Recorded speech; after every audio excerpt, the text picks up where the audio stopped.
Herkese merhaba arkadaşlar, kanalıma hoş geldiniz. Yeni bir video ile karşınızdayım. Arkadaşlar, bugünkü videomuzda Türkiye'nin güzeller güzeli Demet Özdemir'den yepyeni görüntüler geldi.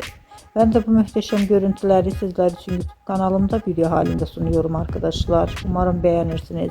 Videomu beğendiyseniz kanalımı izlemeyi ve bildirim butonuna basmayı unutmayın. Şimdilik benden bu kadar olsun. Yeni videomuzda görüşmek üzere. Hoşça kalın.